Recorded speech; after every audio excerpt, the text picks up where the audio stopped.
Hey, what's up? It's been a while since we made a video, but it's because we've been super busy. And one of the things that has happened is Dad was able to get his Thai ID and his citizenship reclaimed. So this whole video is just going to be like a rundown of the timeline and the process and everything he had to do to get it, how many visits it took to the different offices, district office, regional office, all that stuff. So let's go check it out. Dad's situation is pretty unique because of the timing of when he left Thailand. He left when he was about 7, going on 8. It was before the Thai national ID system came into place, and so he never got an ID at first.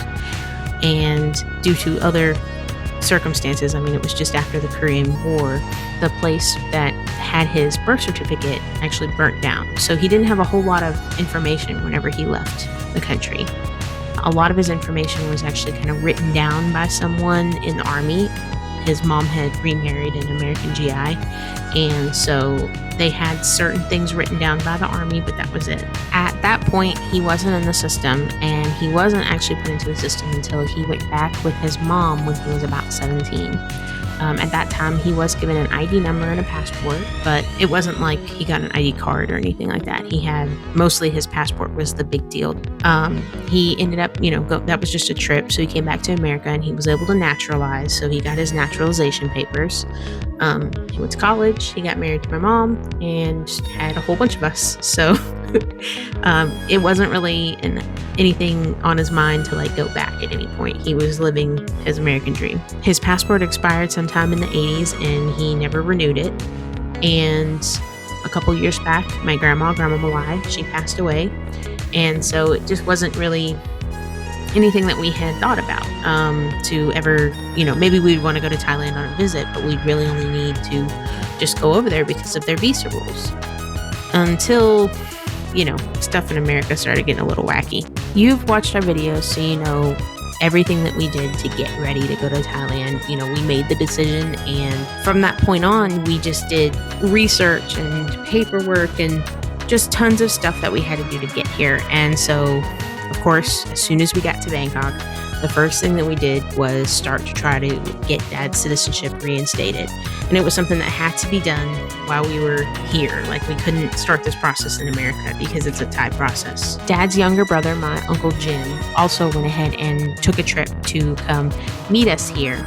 And from there, we got in touch with my grandpa's side of the family. Now, of course, I've never met my grandpa, and my dad hadn't seen him since he was a kid. So my Uncle Jim got in touch with all that side of the family, and we were able to meet Dad's half-sister and half-brother, and Dad met his dad for the first time.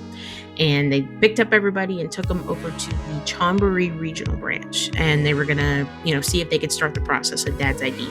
And a lot of it is interviewing family members. Usually it should be family members that are older than the person that are applying, but obviously Dad's 65 now and he's retired, and so most of the people who are older than him are already passed away. Luckily his dad is alive. So the interview process was pretty standard. They talked to each family member, making sure that they knew him, making sure that it wasn't someone who was trying to just come up with an identity or something like that. And then also asking some questions of Dad, but Dad, obviously, he speaks Thai a little. Dad speaks Thai, but a lot of the big words he didn't know.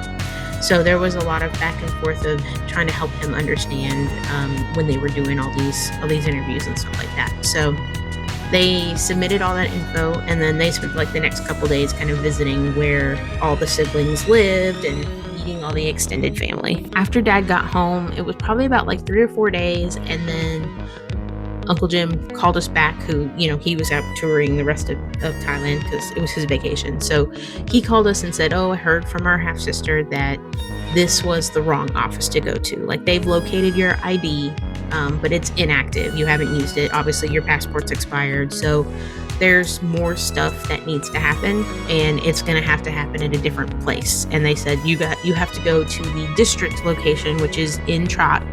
And that's, close to the district where the village where he was born is. It was only about like 2 weeks after that Thai-Cambodian like conflict that was happening in the end of 2025. And so we were a little iffy about it, but we knew he had to do it. And so they decided that next weekend that they were going to go down there again with all the family and get that part started again. This time they went into the district branch in Trot, and it is a much smaller, government building. Like, that's not a lot less people, and they don't do this kind of stuff often. Like, this is not a thing that they really do, because when are you going to have a 65-year-old man coming in and saying, I'm Thai, here's all my stuff, but I also don't have everything. I don't have my birth certificate and that kind of thing. So it was a lot of, the same stuff. It was a lot of interviews with the family. This was like a lot further of a drive too. So Dad's dad, Grandpa, he was going to go ahead and stay home. And then they still had my Uncle Jim, Dad's half sister, and Dad's half brother.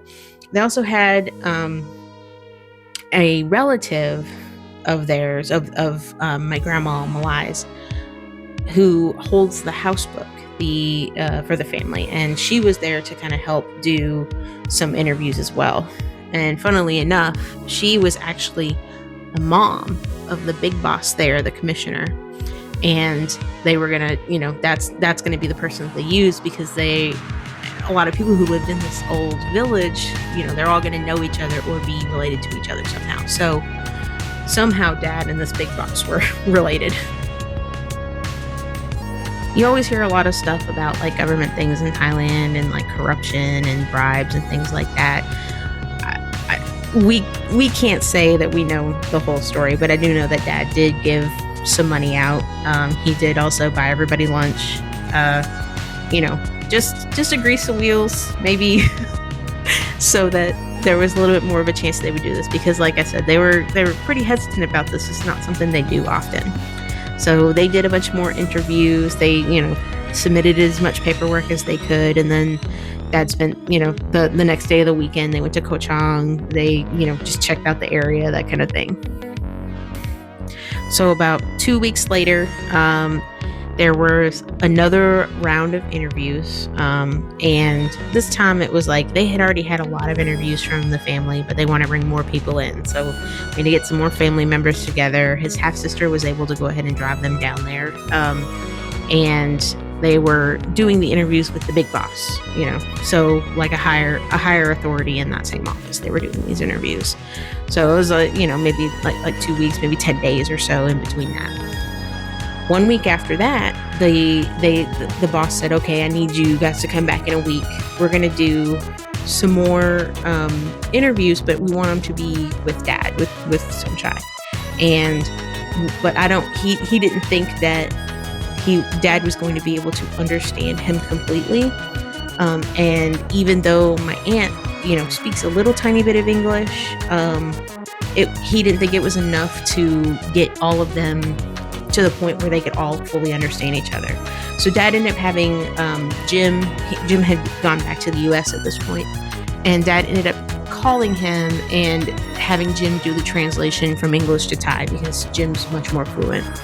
He also, helped the process a little bit more, try to grease the wheels a little bit more, gave everybody some gifts, which we thought was funny, because Dad gave them lighters that you could fit a cigarette into, because everybody there smoked, except that they all smoked their own hand-rolled cigarettes, so they were kind of useless. But I mean, they were lighters, so whatever. It's the thought that counts. After that interview, the big boss told them, this is all the interviews and everything we need to do. Now we just let it process. And, you'll hear from us whenever it's ready, and you can come and get your ID. So it took about a month and a half. So that last visit was on February 16th. And by about March 24th, Mom and Dad got antsy. Our 90 days was coming up. So Mom and Dad decided, let's just go to Trot. We're going to go to the office. We're going to talk to him. If we have to, we'll complain. And just, because we haven't heard anything. So they ended up going, showed up at the office, and they were like, oh, well, yeah, it's just about ready.